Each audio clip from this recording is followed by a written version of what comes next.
As a नागरिक, और this is my constitutional rights, that's why I am asking question from government ना।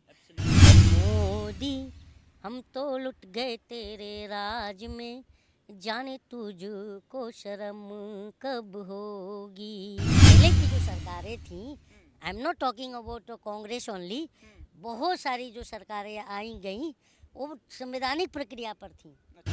और आप लोग बोल रहे हो अच्छे दिन की सरकार है, तो ऐसे अच्छे दिन अगर लाने थे तो हमें हमारा बुरे दिन लौटा दो।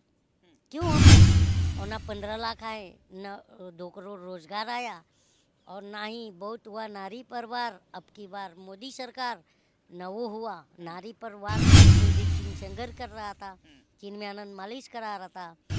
जैसे अब मैं सनातन की बात करूँगा तो सनातन कहता है वसुदेव कुटुम्बकम, और गीता कहता है यदा यदा ही धर्मस्य, चिपका हुआ रहता है। कोई कोई अपनी गाड़ी पर भी चिपकाता है गीता सार, कि यदा यदा ही धर्मस्य ग्लानिर्भवति भारत, कि जब जब अधर्म बढ़ता है भगवान मानव रूप में आते हैं और उन्हें सही रास्ता दिखाते हैं। इसका मतलब शिक्षा का स्तर कहाँ ले जा रहे हैं सरकार।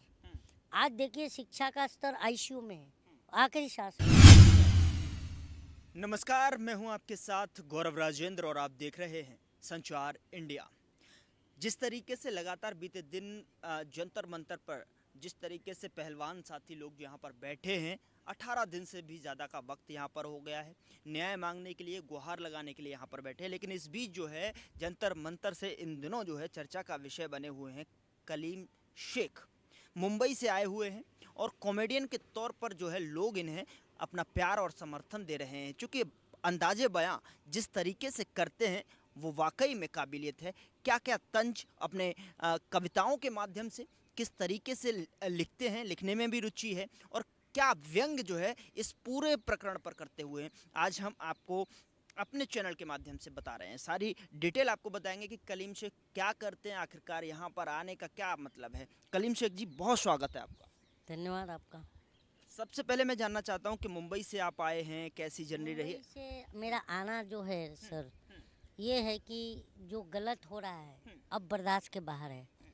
फर्स्ट ऑफ ऑल, देश में इतनी ज़बरदस्त 45 साल के निचले स्तर पर बेरोजगारी है, उस पर मतलब ऐसा लग रहा है कि कोई बात ही नहीं है। आज हम जैसे लोग मिडिल क्लास से नीचे जा रहे हैं, ये स्थिति है देश का। खाने की मिडिल क्लास ऐसे ऐसे मैं आपको मिलाऊंगा कि जो एक वक्त था कि अच्छे खाते पोजीशन पे, आज उनकी कंडीशन 1 किलो राशन खरीद के लाने वाले कल का जो है भगवान भरोसे है। ये ऐसी स्थिति है, क्यों आई? और आप लोग बोल रहे हो अच्छे दिन की सरकार है, तो ऐसे अच्छे दिन अगर लाने थे तो हमें हमारा बुरे दिन लौटा दो। क्यों हम अच्छे दिन का सपना देखें? तो मैंने यही बस इस पर ही मैंने लिखा था कि बहुत मतलब हम तो लुटी गए। जो जो आप बताइए, अच्छे दिन तो आए नहीं हमारे जनता के, और ना 15 लाख आए, ना 2 करोड़ रोजगार आया, और ना ही बहुत हुआ नारी परवार। अब की बार मोदी सरकार न वो हुआ नारी परवार, हो ही रहा है, यहाँ देख ही रहे हैं। खुद इनके विधायक मंत्री कर रहे हैं, जैसे कुलदीप सिंह सेंगर कर रहा था, चिन्मय आनंद मालिश करा रहा था, और आपका जो दूसरा अब ये देख लो एक। तो कहने का मतलब यही है कि अब गलत जो हो रहा है ना, तो अब लोगों को, पूरे देश के लोगों को आना चाहिए। धर्म, जात, ये सब साइड में रखो, क्योंकि धर्म कोई भी किसी को भी गलत रास्ता नहीं दिखाता। जैसे अब मैं सनातन की बात करूँगा तो सनातन कहता है वसुदेव कुटुम्बकम, और गीता कहता है यदा यदा ही धर्मस्य।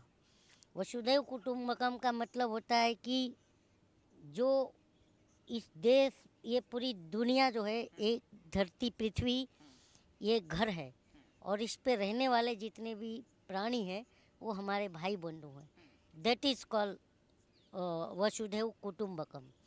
और यदा यदा ही धर्म से जो गीता सार कहता है, यदा यदा में बहुत सी दुकानों में भी आप देख लोगे कि चिपका हुआ रहता है। कोई कोई अपनी गाड़ी पर भी चिपकाता है गीता सार, कि यदा यदा ही धर्मस्य अगला निर्भोति भारत, कि जब जब अधर्म बढ़ता है भगवान मानव रूप में आते हैं और उन्हें सही रास्ता दिखाते हैं। इसका मतलब ये होता है। और वही चीज़ हम इस्लाम में चले जाओ, हमारे धर्म में आ जाओ, तो वो कहते हैं कि इस दुनिया में कमो बेश जब जब कमो बेश 1,24,000 पैगंबर इस दुनिया में आए जब जब गुमराहियत बढ़ी। तो मैं तो नहीं मानता कि न हिंदू धर्म भी गलत। अरे भाई यदा यदा ही धर्मस्य और 1,24,000 ये दोनों तो मैं एक ही नज़र से देखता हूँ। तो हमें लड़ने की ज़रूरत क्या है? तो मैं ये सोचता हूँ कि ये जो वो गीता पढ़ेंगे, जो पढ़ेगा, जो कुरान पढ़ेगा वो नहीं लड़ेगा, जो नहीं पढ़ा वही लड़ रहा है। और अंबेडकर जी, मैं महाराष्ट्र से आता हूँ, मैं अंबेडकर जी को भी फॉलो करता हूँ।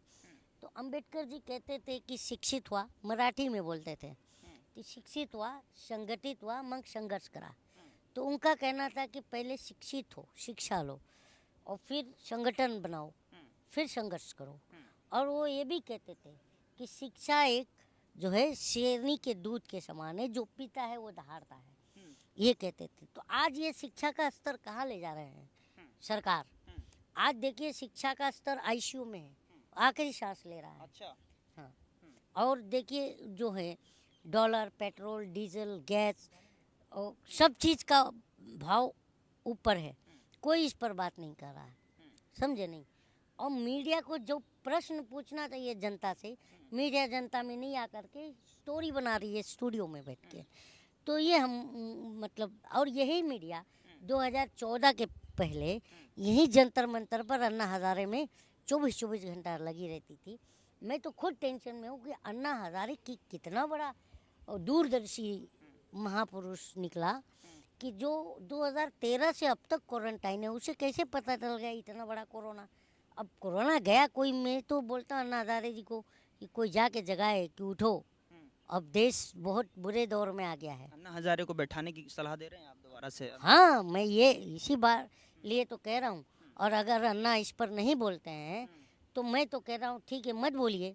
लेकिन किसके लिए बोलना चाहिए उनको? पहलवानों के लिए आना चाहिए क्या? पहलवान के लिए तो हम ये हैं। हाँ। जो शिक्षा है, स्वास्थ्य है, रोजगार है, ये कौन करता है? हाँ, और आप लोकपाल तो भ्रष्टाचार के लिए तो बैठे थे। आज ये 9 साल के अंदर आप मीडिया से लोकपाल का गठन हुआ है क्या? बताइए ज़रा।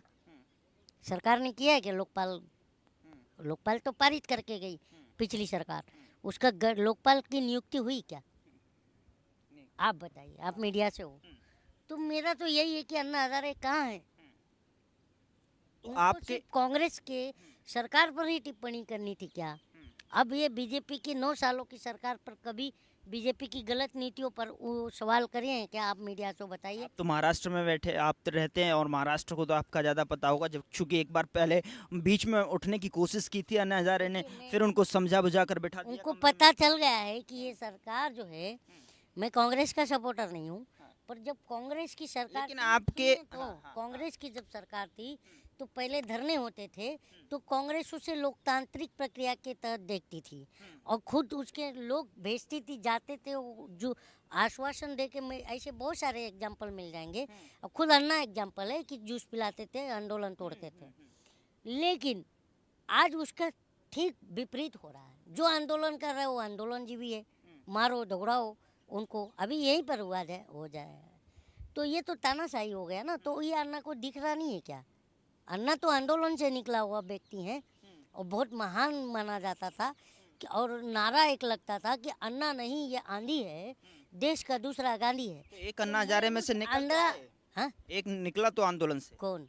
सत्ता में राज कर रहे हैं। मैं ये देखिए तो, कितनी बड़ी राष्ट्रीय पार्टी, ये सारे प्रोपेगेंडा लग रहा है। लोकपाल बिल दे दिया उन्होंने दिल्ली में। अरे यार, मुझे सब प्रोपेगेंडा लग रहा है। हाँ। मैं यही कह रहा हूँ, मैं तो कोई बहुत बड़ा आदमी नहीं हूँ देश का, ना कोई नेता हूँ। लेकिन आपके अंदर का सुनिए छिपा हुआ जो कभी जो व्यंग्यात्मक, किस तरीके से उस पर जो है कर रहे हैं? नागरिक में पूछ रहा हूँ, एज ए नागरिक, और this is my constitutional rights, that's why I am asking question from government ना। तो मैं ये पूछ रहा हूँ कि भाई ये बताओ कि अन्ना हजारे जी, आपको अब तो भ्रष्टाचार दिख रहा नहीं है। केंद्र सरकार ने लोकपाल पारित किया क्या? करके गई थी, लोकपाल की नियुक्ति हुई क्या? भ्रष्टाचार पर अंकुश लगा क्या? आप लोकपाल के तहत लेकिन मोदी जी तो क्या बहुत बता रहे थे कि सफाई कर्मचारी से लेके टॉप पर बैठा आदमी भी भ्रष्ट होगा तो जेल में डाल दिया जाएगा। यही केजरीवाल चिल्ला चिल्ला के कह रहे थे ना। हाँ, तो मैं यही कह रहा हूँ कि मेरा ये मांगना है एज अ नागरिक कि अगर सत्ता बदल जाती है 2024 में, मुझे इनसे तो अब इंसाफ की उम्मीद नहीं लगती। अब सत्ता, अब परिवर्तन तो प्रकृति का नियम है। तो अगर सत्ता परिवर्तित होती है 2024 में, तो ये मेरी उस आने वाली जो नई सत्ता होगी उससे मेरा डिमांड है कि अन्ना हजारे आंदोलन का जांच कराया जाए। अच्छा, अन्ना हजारे आंदोलन पर ही सवाल उठा दिया आपने। उठ गया है प्रश्न चिन्ह। प्रश्न चिन्ह, इसलिए कि 9 साल से अन्ना क्वारंटाइन है। बिना कुछ खाए बिना कुछ पिए अन्ना हजारे ने जो है इतना बड़ा आंदोलन किया, जिसमें से मुख्यमंत्री तक वो निकल आए, आंदोलन किसके लिए किया और था? आप उस पर प्रश्न चिन्ह। वो आंदोलन किसके लिए किया था? मुझे तो लगता है बीजेपी को स्थापित करने के लिए किया बैक था। To the point, back to the point. लेकिन ये अगर मैं बात करूं अन्ना हजारे से हट के, क्या स्थिति देख रहे हैं आप? यहाँ इतने दिन से हैं, आप पहलवानों के बीच में हैं, क्या तो यही कह रहा हूँ, अभी आपने अन्ना का नाम लिया। अन्ना कुछ दिन बैठे भी थे, कोई सरकार का कोई कर्मचारी तक नहीं आया बात करने, तो भाग गए, बोले ये तो हमें भूखा मार देंगे। ठीक है ना? तो यही बात है कि पहले की सरकार है, मैं ये, आप बात समझिए कि मैं क्या कह रहा हूँ। पहले और आपको क्या, वो तो जनता समझ जाएगी। तो मैं यही कह रहा हूँ कि पहले की जो सरकारें थीं, I am not talking about Congress only, बहुत सारी जो सरकारें आई गई वो संवैधानिक प्रक्रिया पर थी। अच्छा, ठीक है, और वो अब मुझे समझ में आ रहा है, वो इसलिए भी आ रहा है कि पहले जो आंदोलन पे बैठते थे तो उन्हें तोड़ा नहीं जाता था। हाँ, आज बताइए हो रहा है नहीं हो रहा है? गलत।